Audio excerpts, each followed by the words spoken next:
ప్రవచనం చేయడానికి నేను కారు ఎక్కొచ్చాను. ఇప్పుడు నేను ఇక్కడికి వచ్చినప్పుడు, అయ్యో కారా, రోజు నువ్వు బయట ఉండిపోతున్నావు, నేను వీరికి మీదకి వెళ్ళిపోతున్నాను, పాపం నువ్వేమో నన్ను అన్ని చోట్ల చిత్తూరులో తిప్పుతున్నావు, అలా ఉండిపోతే కృతఘ్నుణ్ణి అయిపోతాను, నువ్వు లోపలికి రా అని ఎక్కిలా తీసుకొచ్చే ప్రయత్నం చేస్తే, మూర్ఖుడా, నీ ప్రవచనం నాకు అక్కర్లేదంటారు. ఏది ఎక్కడ వదిలేయాలో అక్కడ వదిలేయాలి. అలా వదిలేస్తేనే గొప్ప తప్ప పట్టుకోకూడదు. కోపం కూడా అంతే. మనం చెప్పు చేతలలో అది ఉందా లేదా, అది మనని పట్టేసుకోకూడదు. మనం దాన్ని ఎంతసేపు పట్టుకోవాలో అంతసేపు పట్టుకుని కార్యం సాధించాలి. ఏదో చాలా కోపంగా ఉన్నట్టు, బిగుతుగా ఉన్నట్టు నటించి, ముక్కుపుటాలు ఎగరేసి, శ్వాస గట్టిగా విడిచిపెట్టి ఇలా వేలు చూపిస్తే అమ్మో కోపంగా ఉన్నారు అని అందరూ మార్గంలో పడతారు. వెంటనే అయిపోయింది పని, ఆ కోపాన్ని వదిలిపెట్టి తను ప్రశాంత పడిపోతాడు. అంతే తప్ప తన కోపమునకు వశపడకూడదు. రాముడి జీవితంలో గొప్ప విషయం ఏమిటంటే రాముడు కోపమునకు వశపడడం. అందుకే వాల్మీకి మహర్షి అడిగిన 16 గుణములలో ఇదొకటి. తెచ్చిపెట్టుకుంటాడు. ఆయనే కోపం తెచ్చిపెట్టుకున్నాడు అనుకోండి, దేవతలు కూడా ఉనికిపోతారు. అందుకే కోన్వస్మిన్ సాంప్రదంలోకే గుణవాన్ కశ్చ వీర్యవాన్ ధర్మజ్ఞశ్చ కృతజ్ఞశ్చ సత్యవాక్యో దృఢవ్రతః చారిత్రేణ చ కోయుక్త సర్వభూతేషు కోహిత విద్వాన్ కః సమర్థశ్చ కశ్చైక ప్రియదర్శనః ఆత్మవాన్ కో జితక్రోధో ద్యుతిమాన్ కో ననసూయకః కస్య బిభ్యతి దేవాశ్చ జాతరోషస్య సంయుగే జాతరోషస్య సంయుగే అన్నారు. ఎవడు కోపాన్ని తెచ్చిపెట్టుకున్నంత మాత్రం చేత కస్య బిభ్యతి దేవాశ్చ దేవతలందరూ కూడా భయపడిపోతారో అటువంటి వాడు రాముడు. అటువంటి రాముడు రామాయణం మొత్తం మీద ఒకే ఒక్కసారి కోపమునకు వశపడిపోయాడు. ఎప్పుడు వశపడిపోయాడో తెలుసా? రావణాసురుడు స్వామి హనుమ మీద పుంఖానుపుంఖలంగా బాణాలు ప్రయోగించాడు. రాముడు యుద్ధం చేస్తూ ఒక స్థితిలో ఇలా కిందకి చూస్తే తాను అధిరోహించిన హనుమ శరీరం పూచిన మోదుగ చెట్టులా కొట్టాడు. నెత్తురు ఏరులుగా పారుతోంది. హనుమ అంత బాధని ఓర్చుకుంటున్నది చూడగానే రాముడు ఆ రోజున మాత్రం కోపానికి వశపడిపోయాడు. ఆ రోజున రాముడు కాడు, రాముడు రుద్రుడైపోయాడు.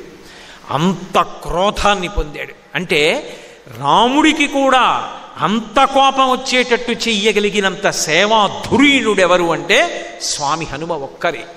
హనుమ యందు అద్భుతమైనటువంటి గుణాలు ఉన్నాయి.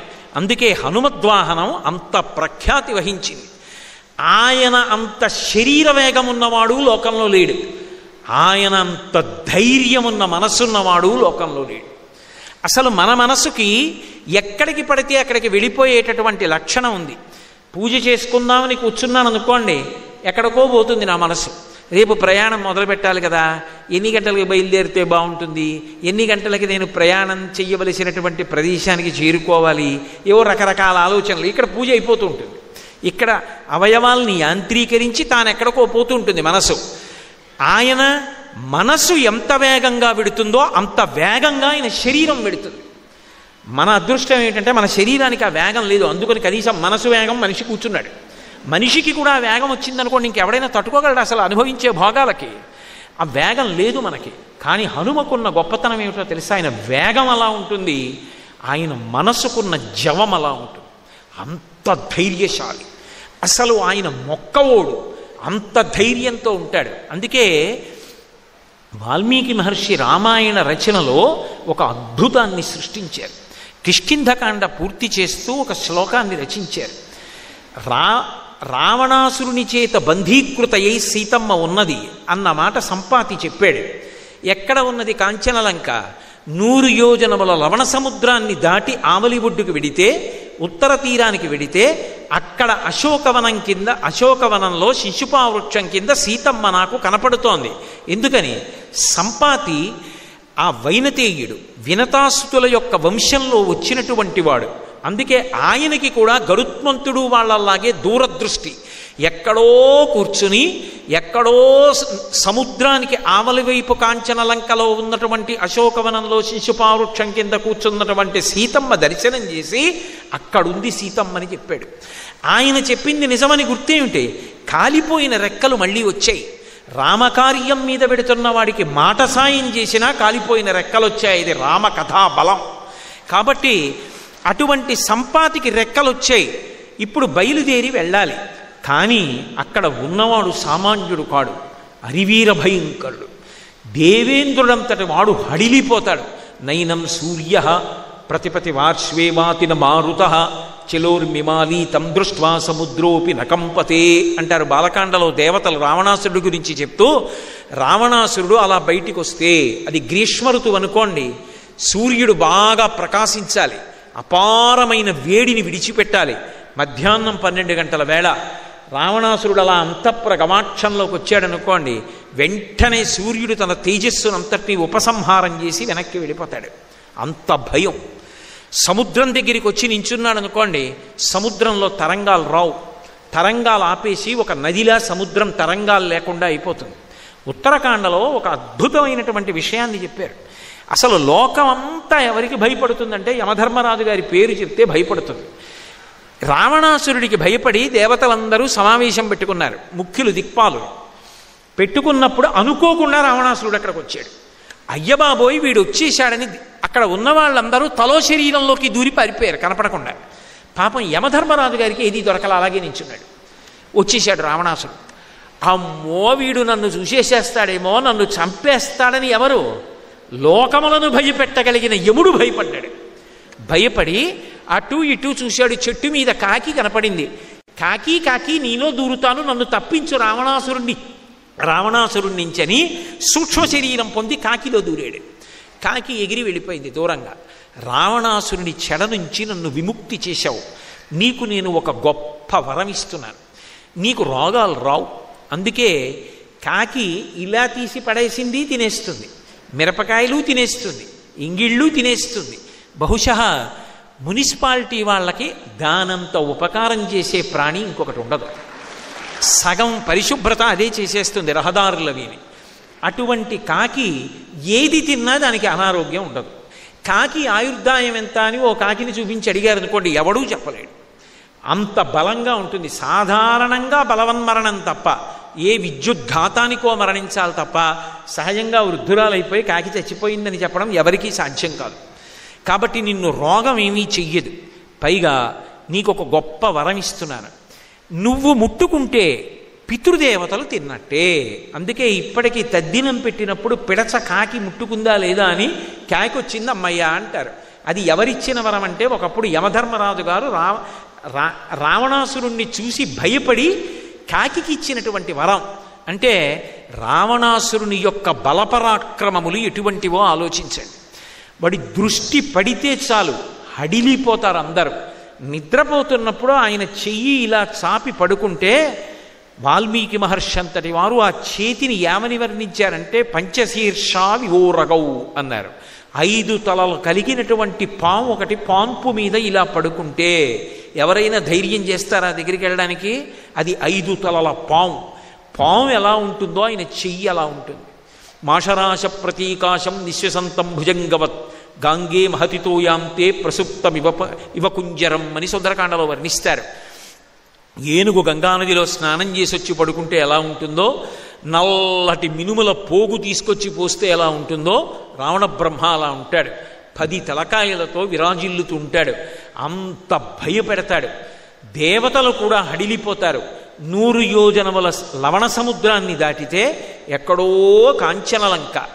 ఆ కాంచనలంకలో సీతాపహరణార్థేన రావణేన సురక్షితాం సమంతాద్విచరద్భిశ్చ రాక్షసైరుగ్రధన్విభిః అంటారు మహర్షి.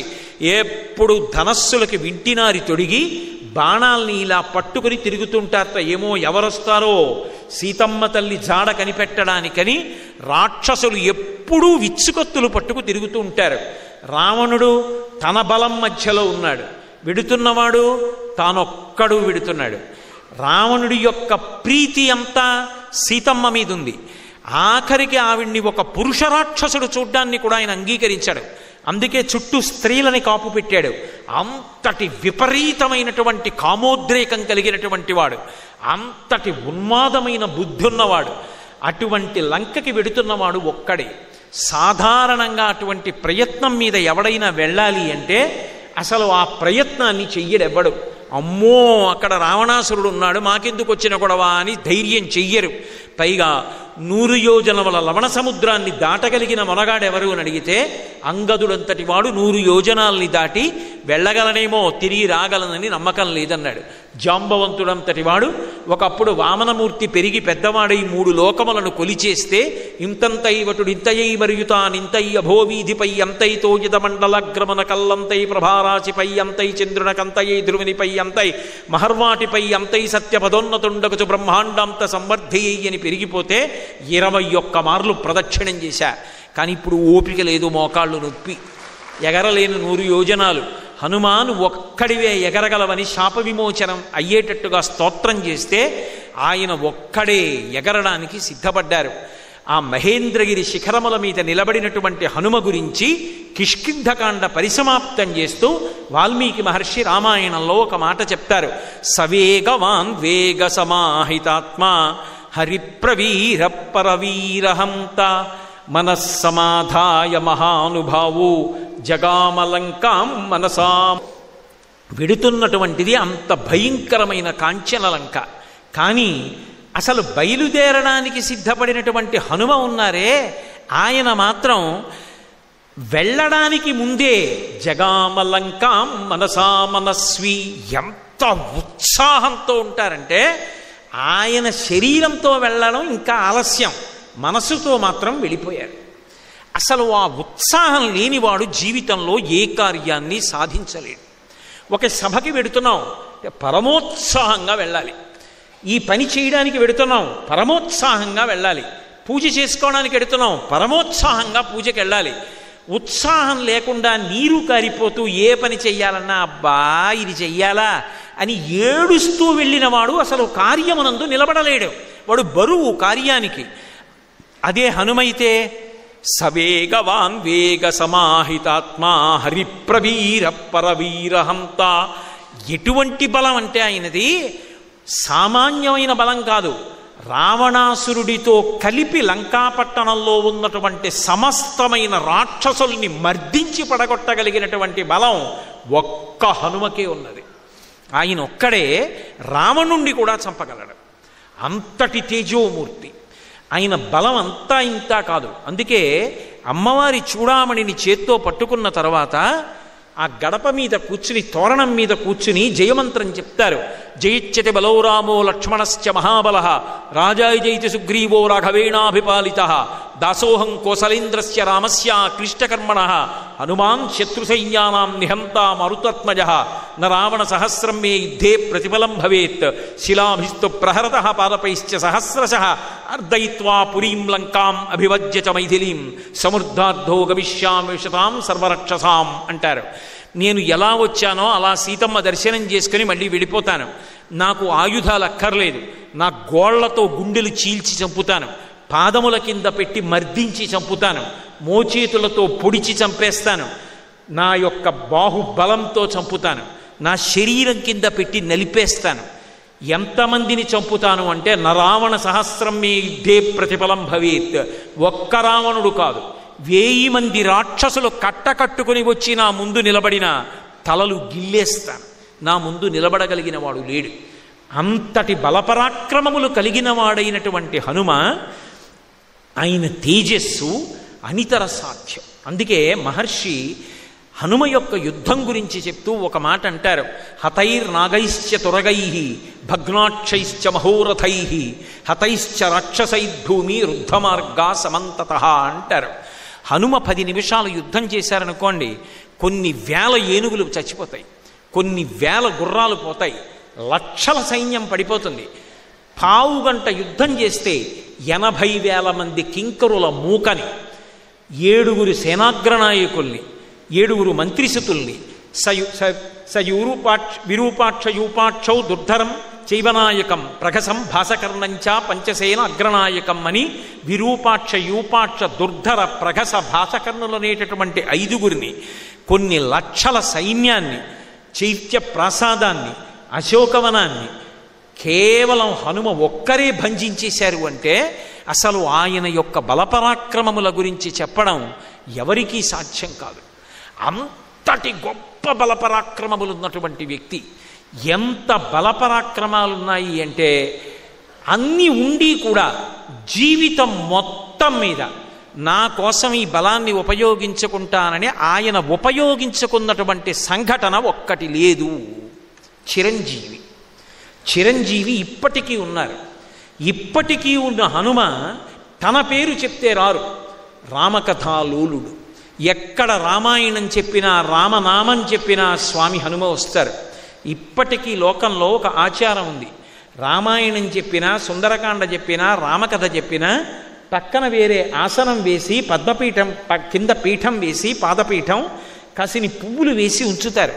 తప్పకుండా స్వామి హనుమ వచ్చి అందులో కూర్చుని వింటారు అంటారు. ఎందుచేత అంటే రామచంద్రమూర్తి అవతార పరిసమాప్తి చేస్తూ హనుమని అడిగారు, హనుమ నువ్వు కూడా వచ్చేస్తావా? నాతో చాలామంది సరయూ నది ప్రవేశం చేస్తున్నారు, వస్తావా అన్నారు. హనుమ అన్నారు, స్వామి నాకు మీ కథ ఒకటి మీరొకటి కాదు. మీ కథ ఈ లోకంలో ఉన్నంతకాలం నేను ఇక్కడే ఉండి రామనామం చెప్తూ రామ కథ ఎక్కడ చెప్పబడుతుందో, రామనామం ఎక్కడ చెప్పబడుతుందో అక్కడికి వెళ్ళి కూర్చుంటాను, కూర్చుని నేను కాపాడతాను అన్నారు. రామచంద్రమూర్తి వరమిచ్చారు. మక్కథా ప్రచరిష్యంతి యావల్లోకే హరీశ్వర తావద్రమస్య సుప్రీతో మద్వాక్యమనుపాలయన్. నిన్ను నేను శాసనం చేస్తున్నాను, చిరంజీవిగా ఈ లోకంలో ఉండు, భవిష్యత్ బ్రహ్మవి. ఎక్కడెక్కడ రామనామం వినపడినా, ఎక్కడెక్కడ రామ కథ చెప్పినా అక్కడక్కడికి వెళ్ళి నువ్వు ఉండు. నువ్వు వెడితే చాలు మంగళాలు జరుగుతాయి. హనుమ పేరు చెప్తే చాలు, హనుమ గురించి వింటే చాలు, హనుమ యొక్క కథని విన్నా ఒక్క నమస్కారం చేసినా చచ్చిపోయేవాడు బ్రతుకుతాడు. అది మనిషి జీవితానికి తీవ్ర స్థాయి. ఇక చచ్చిపోవడం అనేటటువంటి మాట ఎప్పుడు వస్తుంది? అసలు ఆ మాట అనకూడదు. ఆత్మహత్య చేసుకుంటాను అనకూడదు. నేను చచ్చిపోతానండి, ఇక బ్రతకను, నేను బ్రతకలేనన్న మాట ఎప్పుడు వస్తుంది? ఇక ఈ కష్టాల్లోంచి నేను బయటికి రాలేనంటే. చచ్చిపోతానన్న వాణ్ణి కూడా బ్రతికించగలిగిన వారెవరంటే హనుమ ఒక్కరే. అందుకే ఏలినాటి శని దోషంలో ఉన్నవాళ్ళు కూడా సుందరకాండలో 48వ సర్గ పారాయణ చేస్తారు. హనుమ ఇంద్రజిత్తుతో యుద్ధం చేసినటువంటి సర్గ అది పారాయణ చేస్తే ఏలినాటి శని దోషం ఉపశమిస్తుంది అంటారు. మహానుభావుడు. అసలు మీరు రామాయణంలో చూడండి, ఆయన ఎక్కడ కనపడితే అక్కడ చచ్చిపోయే వాళ్ళు బ్రతుకుతూ ఉంటారు. అది హనుమ యొక్క గొప్పతనం. వాల్మీకి రామాయణాన్ని అలా తీసుకొచ్చారు. అందుకే రామాయణ మహామాలారత్నం వందే అనిలాత్మజం. ఒక మాల ఉందనుకోండి, దానికి ఇప్పుడు ఈ మాల ఉందనుకోండి, ఇట్నుంచి ఒక భాగం ఉంటుంది, ఇట్నుంచి ఒక భాగం ఉంటుంది. దీనికి ఈ గుచ్ఛం లేదనుకోండి, ఇది కానీ తీసేసాననుకోండి, ఇది రెండు కింద విడిపోతుంది. అప్పుడు ఈ మాలకి అందం ఉండదు. మాల అంటే ఈ గుచ్ఛం ఉంటేనే అందం. రామాయణం అనేటటువంటి మహామాల ఇలా విడిపోతే, సీతాపహరణం అయిపోతే, ఈ సీతారాములు ఇలా కలవడం ఎలాగో తెలియక రామాయణ కథ ఆగిపోవలసిన సందర్భం ఏర్పడితే రామాయణ మహామాల రత్నం, ఈ పుష్ప గుచ్ఛం ఎలా ఉంటుందో అలా ప్రకాశించి రామాయణం అనేటటువంటి మాల పూర్తవడానికి కారణమైన మహాపురుషుడు స్వామి హనుమ. ఆయన ఎంత గొప్పగా మాట్లాడతారంటే లోకంలో ఆయనలా మాట్లాడేటటువంటి వాళ్ళు ప్రపంచంలో మీకు కనపడరు. అందుకే సాధారణంగా ఒక మాట చెప్తారు, ఎక్కడైనా సరే తడువుకోకుండా ఏ విషయమైనా జ్ఞాపకానికి వచ్చి కొన్ని గంటలు మాట్లాడగలిగినటువంటి ప్రజ్ఞాశాలి ఎవరైనా ఉంటే ఖచ్చితంగా ఆయనకి హనుమ యొక్క అనుగ్రహం ఉంది అని చెప్తారు. హనుమ అనుగ్రహం పొందినటువంటి వాళ్ళు ఎవరు ఉంటారో వాళ్ళు అంత గొప్పగా మాట్లాడగలిగినటువంటి సమర్థతని పొందుతారు. అందుకే ఆయన వాయుపుత్రుడు. మాట వాయువు వలన వస్తుంది. మీరు చూడండి, అసలు ఆయన మాట్లాడినట్టెవరు మాట్లాడరు. ఆయన సురసతో మాట్లాడితే రామకథని పరమ సంక్షిప్తంగా చెప్తారు. ఒక చోట ఎక్కువ చెప్పవలసి వస్తే ఎక్కువ చెప్తారు. ఎక్కడ మాట్లాడకూడదో అక్కడ మౌనంగా ఉంటారు. ఎక్కడ ఎంత మాట్లాడాలో అంత మాట్లాడతారు. ఎంత మాట్లాడతారో అంత మాట్లాడగలిగినటువంటి హనుమ ఏది మాట్లాడాలో అది మాత్రమే మాట్లాడగలిగినటువంటి ప్రజ్ఞ ఆయన అయోమయ స్థితిలోకి వెళ్ళినప్పుడు కూడా ఆయనను అనుసరిస్తుంది, ఆయన యందు ప్రకాశిస్తుంది. ఇది పతాక స్థాయి పరీక్ష రామాయణంలో. ఎందుకంటే ఆయనలా ఎవరు మాట్లాడలేరు. కానీ ఒకే ఒక్క సందర్భంలో రామాయణంలో హనుమ కూడా మాట్లాడడం మరిచిపోయాడు. ఆయనకి కూడా ఏం మాట్లాడాలో అర్థం కాల, స్తంభీభూతుడై నిలబడిపోయారు. ఎందుచేత అంటే నిజానికి పరీక్ష ఎవరికి వచ్చింది అంటే స్వామి హనుమకు వచ్చింది. సుందరకాండలో సీతమ్మ తల్లి దర్శనం చేశారు. అమ్మయ్యా తల్లి దర్శనమైంది, రామచంద్రమూర్తికి చెప్పచ్చు అనుకున్నారు. అకస్మాత్తుగా ఆయన ఊహించలేదు, ఆ తల్లి లేచి ఇక్కడ నేను ఉండలేను, ఈ రావణుడు నన్ను సంతోషంగా బ్రతకనివ్వడు, రాముణ్ణి కలుస్తానన్న ఆశ లేదు, అందుకని ప్రాణములు విడిచిపెట్టేస్తానని పూసిన శిశుపావృక్షపు చెట్టు కొమ్మని కిందకి వంచి త్రాగటానికి విషమివ్వడు, కత్తి ఇవ్వడు, చావడానికి అవకాశం ఇవ్వడు, నేను కోరినట్టు బ్రతకనివ్వడు. అది రాక్షసత్వం అంటే. కాబట్టి చచ్చిపోతానని దీర్ఘమైనటువంటి తన జటని తీసి కంఠానికి ఉరిపోసుకొని కొమ్మకి ముడివేసి కొమ్మని వంచి పట్టుకుంది. ఇలా వదిలేసింది అనుకోండి, కొమ్మ పైకి తేలిపోయిందా? ఉపవాస కృషాం దీనాం అనసనేనచ అన్నారు మహర్షి. ఉపవాసముల చేత కృషించిపోయింది ఆవిడ. కొమ్మతో పాటు శరీరం పైకి లేచిపోయిందా? తేలిపోతుంది. పైన కూర్చుని చూస్తున్నారు. సూర్యే చాస్తంగతే రాత్రో దేహం సంక్షిప్యమారుతి వృషదం చకమత్ర సంభభూవా అద్భుత దర్శన. పిల్లి పిల్లంత రూపంతో ఉన్నారు. కాబట్టి ఎలా నేను అనుకోలేదే, ఇప్పుడు ఈ సీతమ్మ శరీరాన్ని విడిచిపెట్టేస్తే నేను తిరిగి వెళ్ళిన తర్వాత ఎలా ఉంది సీతమ్మ అని అడిగితే చూశాను, కానీ ప్రాణం వదిలేసిందని చెప్పనా? కానీ ఇప్పుడు ఎలా మాట్లాడడం? ఏవం బహువిధాం చింతాం చింతయిత్వాం మహాకపి సంసర్వో మధురం వాక్యం వైదేహ్యం వ్యాజహార అన్నారు మహర్షి అంతటి వారు. ఇంత గొప్పవారైన హనుమ ఏం చెయ్యాలో అర్థం కాల. ఇప్పుడు నేను వానర భాషలో మాట్లాడితే ఆవిడకి అర్థం కాదు, సంస్కృతంలో మాట్లాడితే ఆవిడ పైకి చూస్తుంది. వానరుడేమి సంస్కృతంలో మాట్లాడడమేమి, రావణాసురుడు వచ్చాడన్నమాటని మరింత భయపడి కొమ్మ వదిలేస్తుంది. వదిలేస్తే ఉరి బిగుసుకుపోతుంది.